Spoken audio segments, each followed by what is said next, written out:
and for everybody that's with us this evening. All right. So we are continuing the series. This will be officially part 2. All right, this will be officially part 2, and this is Did Christ Destroy the Law of Moses? Okay, so we want to go. I told y'all we're going to start with the same about 3 verses every time. All right, so I'm gonna do that before every part. So let's go to Matthew chapter 5. And the reason we're doing this is for understanding, because I know a lot of times in churches we get taught that Christ is just this guy that's coming and just destroying things. Okay, and people go to some spots, so we're just checking it out and investigating, which we're supposed to do. Okay. This is Matthew chapter 5 and verse 17. Matthew chapter 5, beloved, and verse 17. It says, "Think not that I come to destroy the law or the prophets. I am not come to destroy, but to fulfill." All right. So Christ is telling, my job is not to destroy the law or the prophets. So what we know is primarily the Old Testament. I'm not coming to destroy that, but I'm coming to fulfill. So there's things he has to complete regarding that. Okay. And we'll go to the other spot. 1 Peter chapter 2. 1 Peter chapter 2.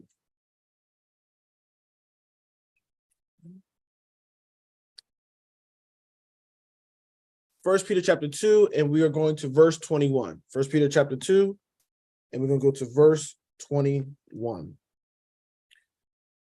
And that reads, "For even hereunto were ye called, because Christ also suffered for us, leaving us an example that ye should follow his steps." All right, we want to go there because we understand we should be able to look at what Christ did and follow his steps.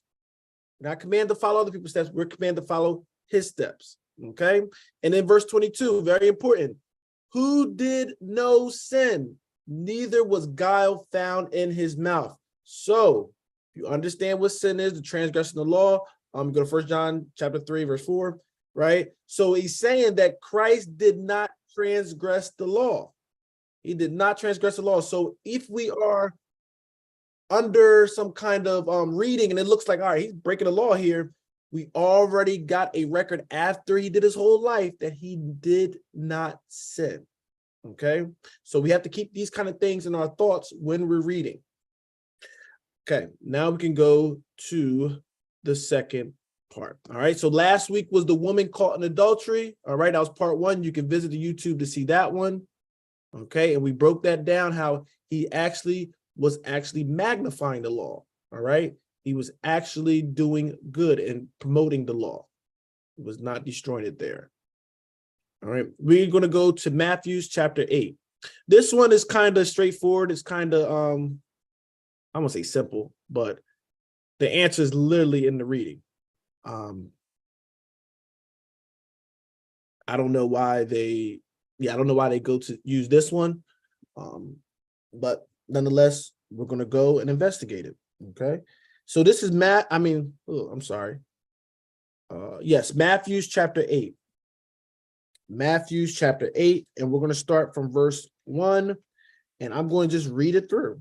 Okay, I'm going to read it through and go 1 to 4. 1 to 4. "When he was come down from the mountain, great multitudes followed him. And behold, there came a leper and worshiped him, saying, Lord, if thou wilt, thou canst make me clean.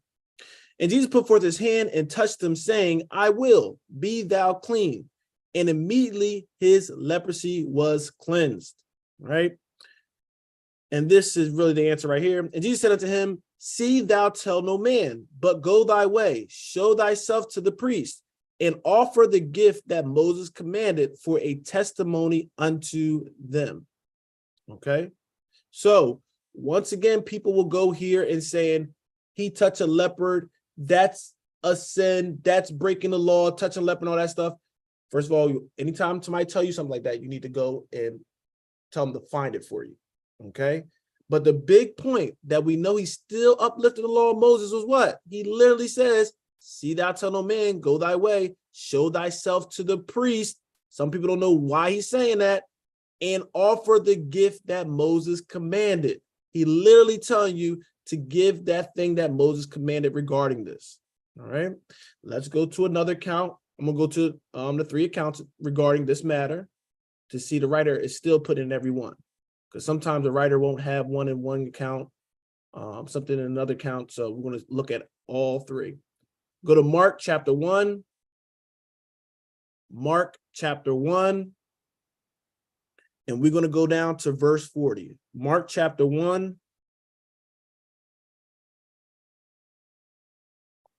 And we're going to go down to verse 40.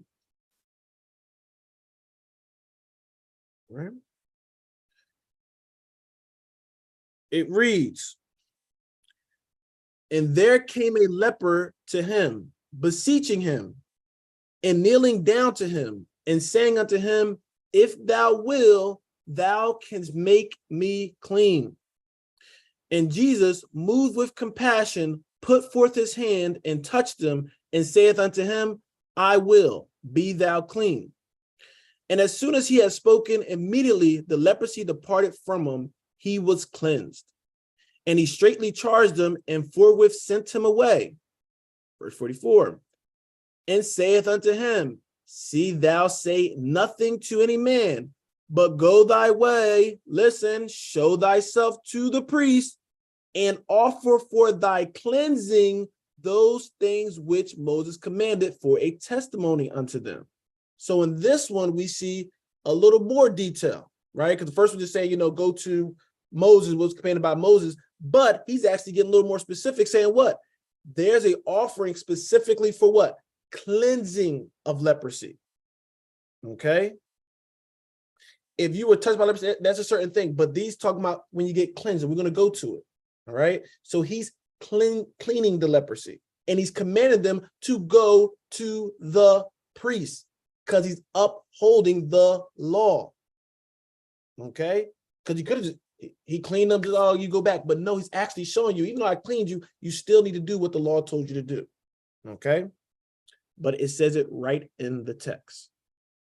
Let's go now to Luke chapter 5, same account, dealing with the same situation.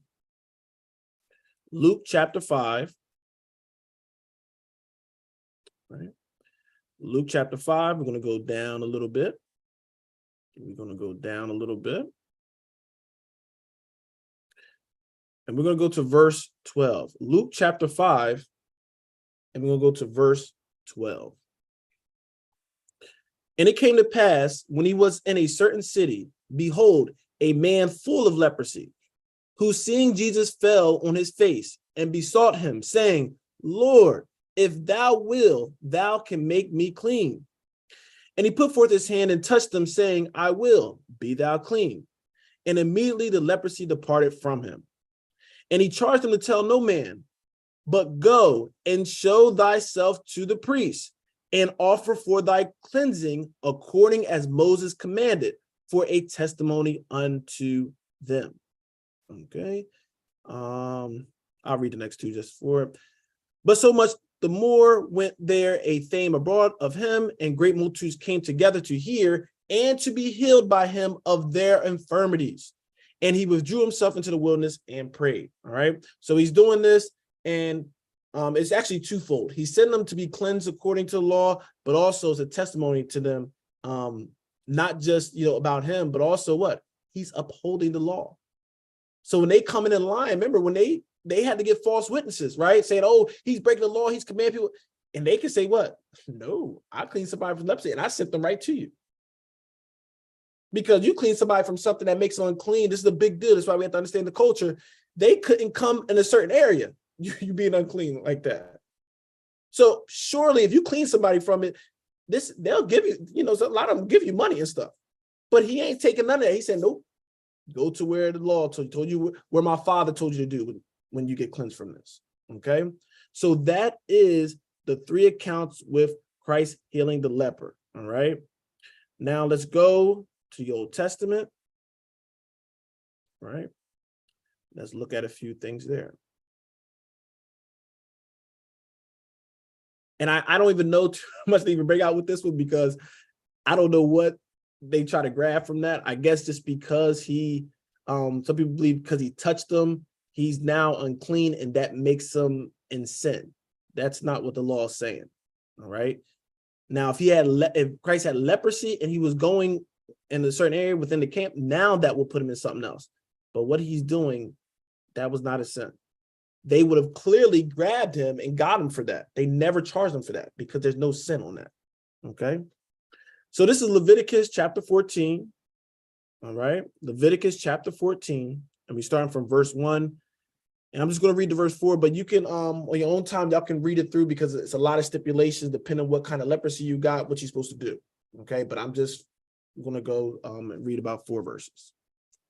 All right. Verse 1, Leviticus chapter 14, verse 1. And the Lord spake unto Moses, saying, this shall be the law of the leper in the day of his cleansing. All right. So this is when they actually, the day they're looked at as clean. He shall be brought unto the priest. What did Christ do when he cleansed the person from leprosy? He said to go where? To the priest. Don't look like he's breaking the law or trying to get him to break it. He's actually what? Upholding it. Verse 3.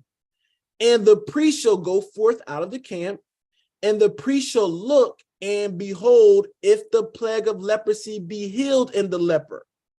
Then shall the priest command to take him, that is to be cleansed, 2 birds alive, and clean, and cedar wood, and scarlet, and hyssop. All right. So it's going to go into basically some of the sacrifice and stuff they had to do.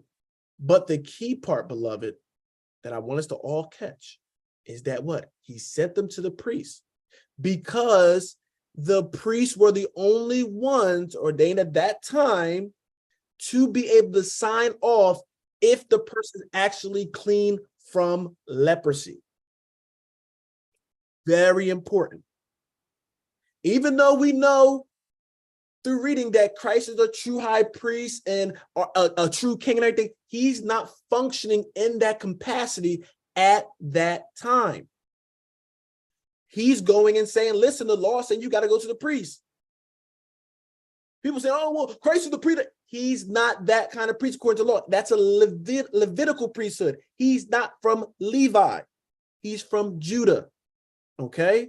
So according to law, you have to send them to the priest to be checked off that this person is clean from the leprosy. Even if they get clean miraculously through a miracle, the law is still saying you have to get it what? Checked out. They have to check it off. I didn't lose nobody, did I? Hopefully everybody understand what's happening, what we're showing. And this is something for last week because I forgot about this part last week. With the woman caught in adultery, we did in part 1. We talked about how, how they did it and was saying, they caught both of them in the act and how they only brought one person, this and that. The law also states, right? I think I forgot to say this. The law also states you're supposed to bring them to a certain individual. I think it was the priest, a judge, maybe a king. All right, I'll have to refresh that. But Christ is not who they were supposed to bring that woman to what? To judge that matter. That's not his capacity of what he's supposed to judge.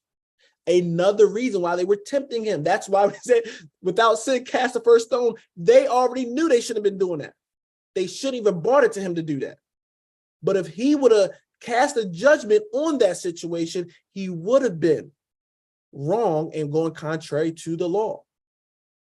And this is why we have to understand the law so we don't make a mistake by putting Christ like he's just some, I won't say criminal, but yeah, he's a lawbreaker. Okay? Because it already reads in what? Peter, that what? He had no sin. So we have to understand to see how can that statement be true. All right. So the same thing with this. You got to send them to the priest for the cleansing. All right. That's the gist of it. That's why I say it's not a big, hard one today. You know, it's kind of straightforward. All right, but let's go to another spot. Let's go to Leviticus chapter 13. Let's go one chapter back. And there's different forms of leprosy, depending where you have it, is how you deal with certain things. There's some leprosy that are clean, right? There's some ones that you're unclean, things like that. But like I said, we're not going to touch into all that. But I wanted to at least show the part that Christ was dealing with. He was dealing when the day of somebody cleansing, what you're supposed to do. All right. Leviticus chapter 13, we're going to jump down to verse 44. Leviticus chapter 13, and we're going to jump down to verse 44. Just wanted to read some to y'all. All right, verse 44. He is a leprous man. He is unclean. The priest shall pronounce him utterly unclean. His plague is in his head. So we see another thing. What? The man is unclean. The priest shall pronounce him. Should be known. All right. This person is unclean. Verse 45. And the leper in whom the plague is, his clothes shall be rent and his head bare, and he shall put a covering upon his upper lip and shall cry, unclean, unclean. So they had a lot of ceremonial things with some of these plagues and cleansing things. All right. Verse 46. All the days wherein the plague shall be in him, he shall be defiled. Read that again. All the days wherein the plague shall be in him, he shall be defiled. Very important. All right. This is why it's a big deal in those days, because you can't go within the camp. He shall dwell alone. Without the camp shall his habitation be. So you can't be in the camp if you have the unclean leprosy. Like I said, it's clean leprosy and it's unclean. When they pronounce you unclean, you cannot go into the camp. All right. You have to stay outside the camp. You are defiled because you have the plague of leprosy. All right. We ain't gonna go to the garment stuff, what you have to do with that. Let's jump down to verse 49.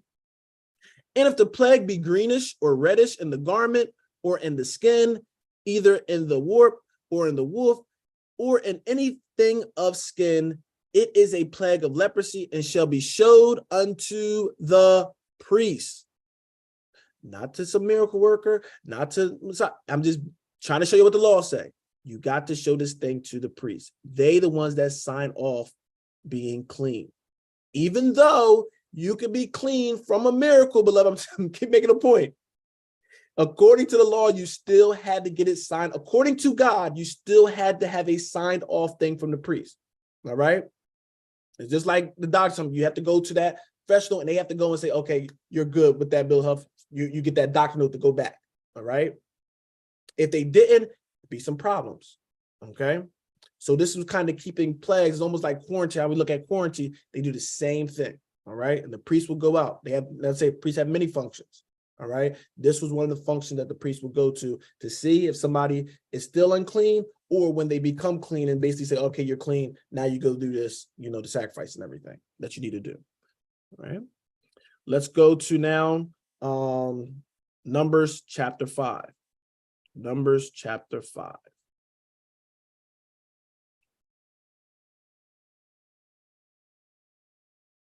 Numbers chapter 5. All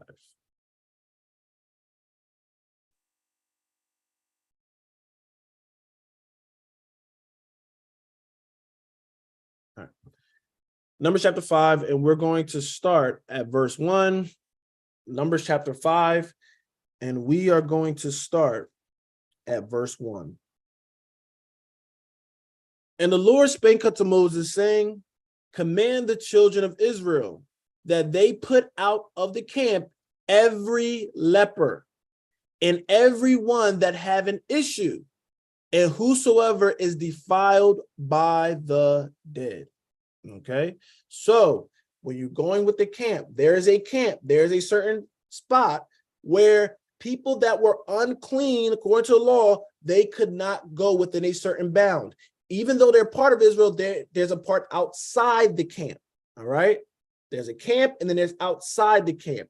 People that were unclean will have to go outside the camp. All right. So this is what he said. So I'm going to read again. Command the children of Israel that they put out of the camp every leper and everyone that have an issue, and whosoever is defiled by the dead. All right. That's dealing with, you touch the dead body stuff. There's time limits and things you have to do with it. There's laws dealing with that. Okay. So he's saying anything, any of the issues, we know the issue of the blood as well, fall under it. Verse 3, both male and female shall ye put out. Without the camp shall ye put them, that they defile not their camps in the midst whereof I dwell. All right. Very important. I want y'all to catch this. So he's saying male and female got to be put out. Okay. Which he shall put them, that they defile not their camps. Anybody catch the reasoning of why he's doing it? Because I said the Most High, he has reasons why he do certain things. And he shows us even deeper matters as well. Anybody catch that and what we read of why he's doing that? Why is he putting people out the camp? Why is he just separating people? Anybody see it? What's the deep meaning?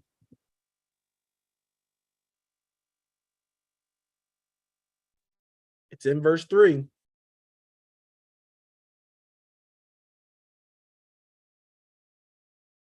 So others wouldn't be defiled. And what else? One more thing. It's part of it.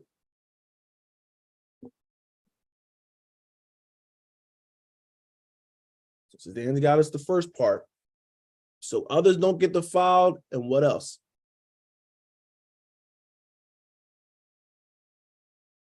We'll read verse 3 again.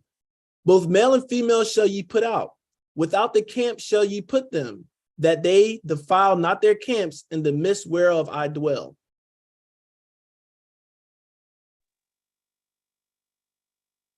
There's a little caveat in there. You don't want their unclean selves in his presence either. There you go.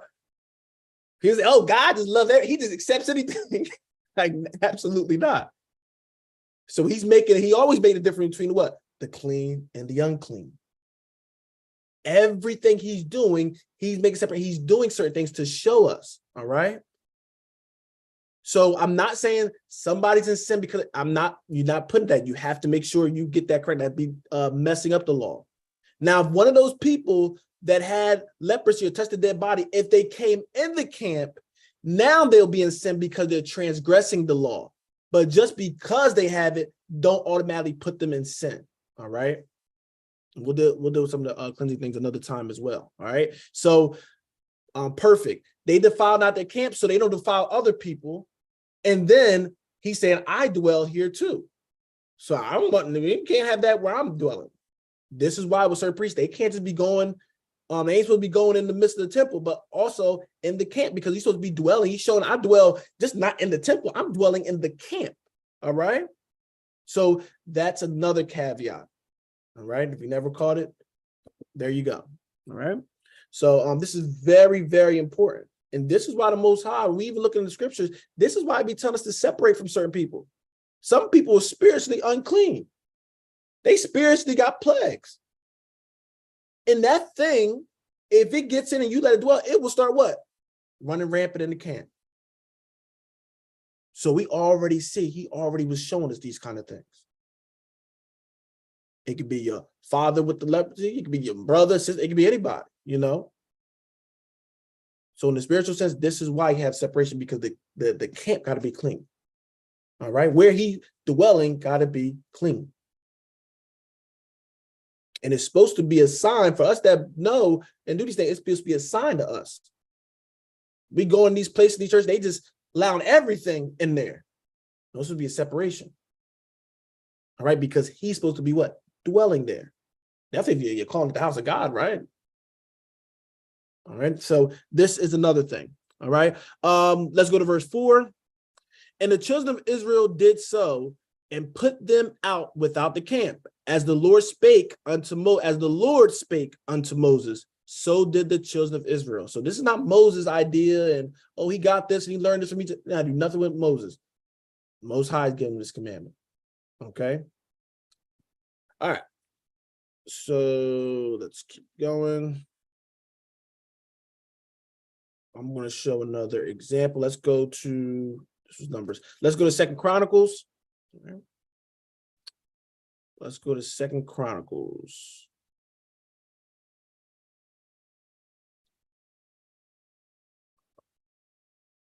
Second Chronicles chapter 26. Second Chronicles chapter 26.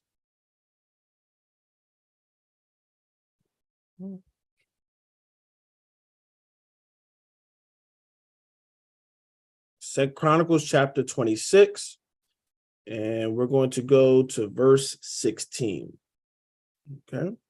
Matter of fact, we'll read up because yeah. We're gonna go to verse 14. All right. We're gonna go to verse 14. It reads, and Uzziah, this is the king, beloved. That's the reason I'm getting this one. And Uzziah prepared, or it might be Uzzah, I'm not sure, but Uzziah prepared for them throughout all the hosts, shields and spears and helmets and habergeons and bows and slings to cast stones.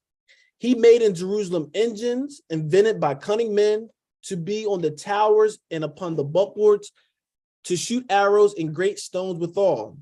And his name spread far abroad, for he was marvelously helped till he was strong. All right. So this guy was doing some great things. And this is a lesson when it comes to humility and, staying humble. All right. Because the Most High, I hope we know that. But when you have certain knowledge and certain things, the Most High, we know the Most High gives you that.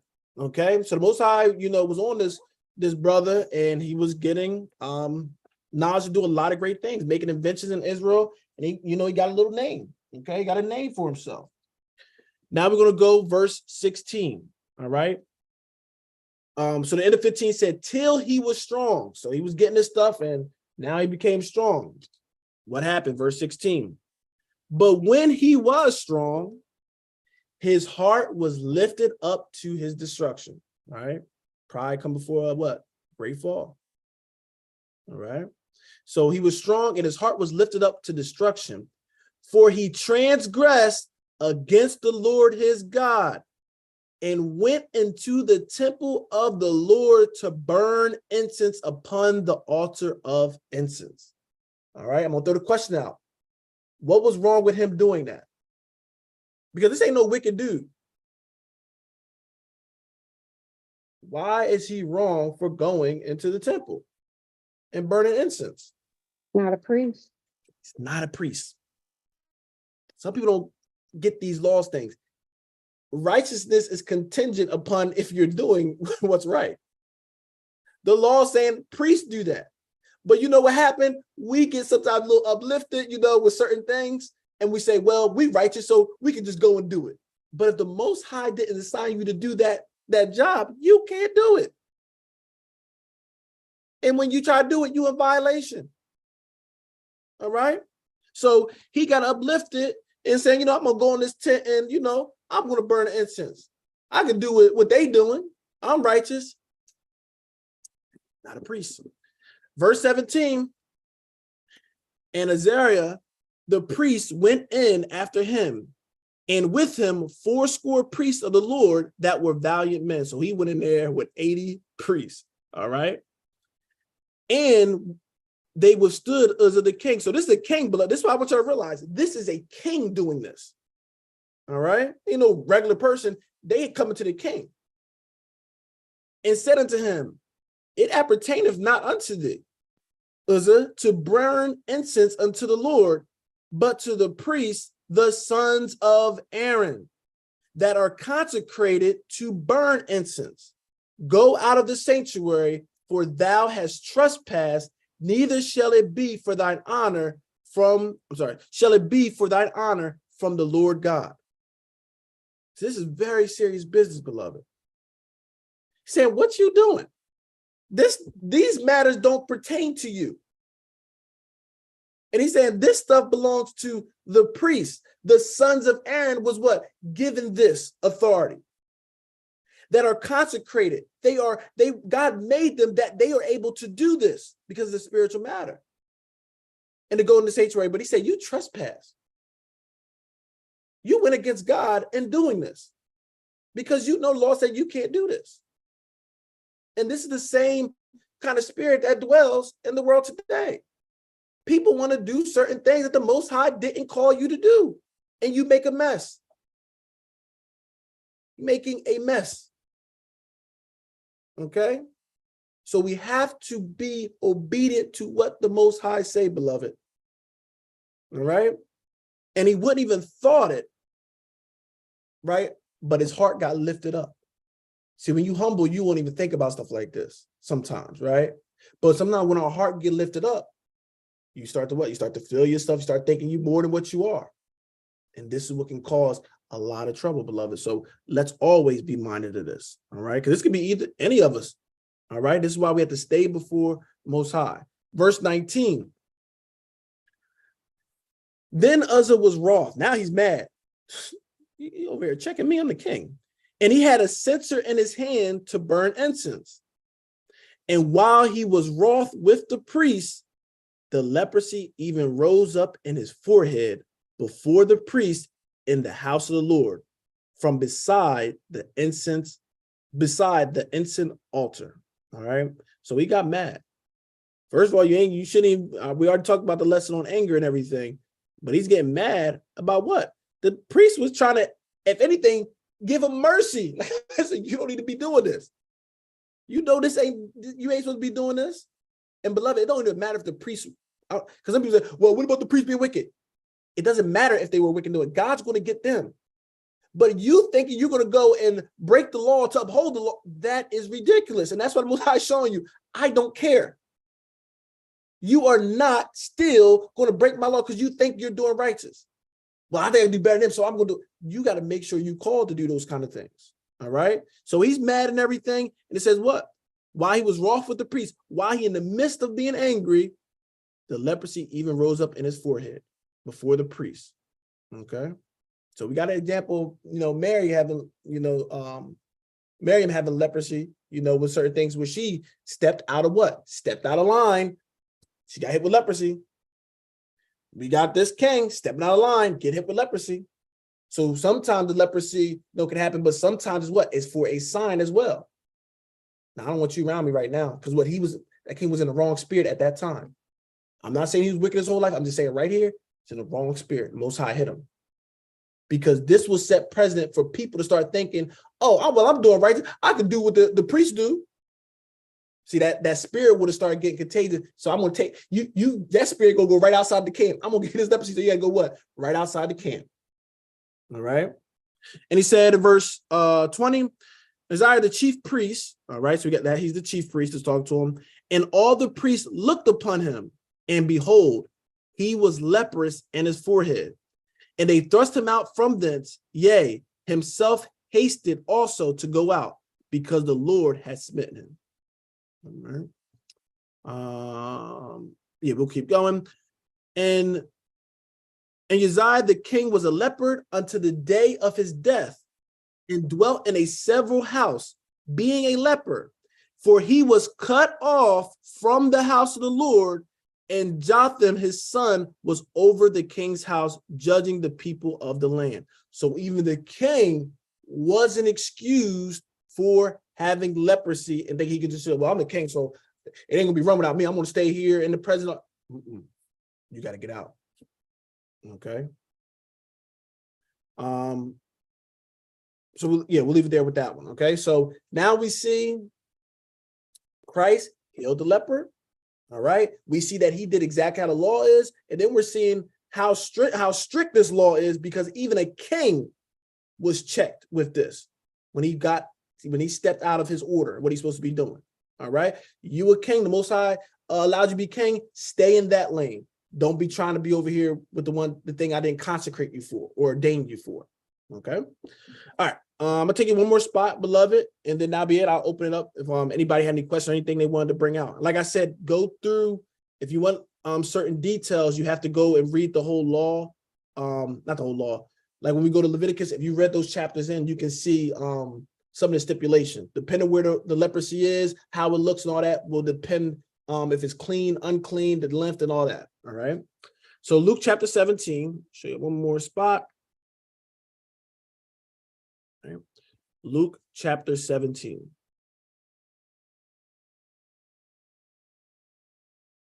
And the reason, another aspect of this is because I also want us to realize, even though it's very clear, even though the priests were off with things, right? We know they were off with things.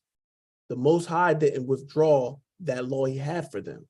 People forget that. They have a law to do certain things. Christ wasn't going there taking nothing away from priests what they had. No.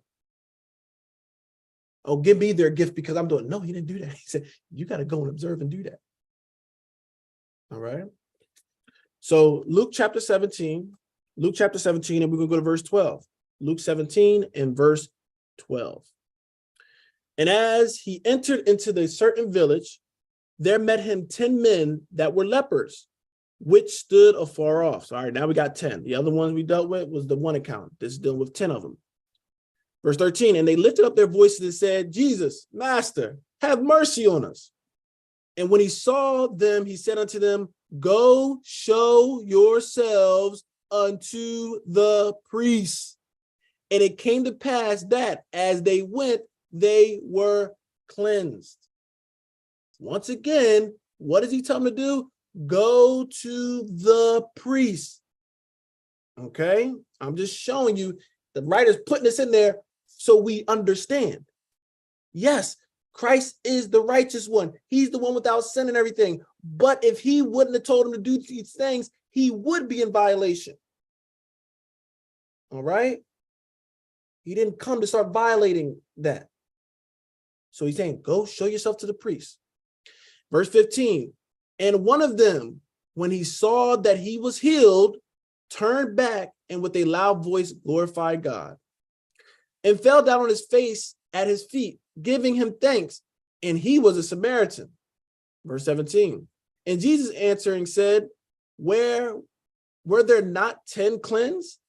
But where are the 9? Then 10 of y'all got cleansed. But where's the other 9 at? They are not found that returned to give glory to God, save this stranger. The other ones didn't come back to give glory to God, but the stranger did. Verse 19, and he said unto him, arise, go thy way, thy faith have made thee whole. All right. Even though your faith made you whole, even though it was a miracle, right? You still need to do what the law told you to do. All right. So, beloved, that's it on this particular topic. You can also, if you want to see something about leprosy, you can reference 2 Kings chapter 5. Won't read it today. I'm just letting you know. If you go to 2 Kings chapter 5, that's the story of the captain. Was it the Naaman? Starts with an M. I forgot which N. But how he got cleansed from leprosy as well. So you can see it has a nice little jewel in there. Maybe one of these days we might go over it on a Wednesday. All right. So that's it with leprosy. So that's part 2 of did Christ destroy the law of Moses? And now we're seeing that now another example that they might use for it, Christ is actually doing what? Magnifying the law and doing things properly. He's not destroying it. All right. That'll be it.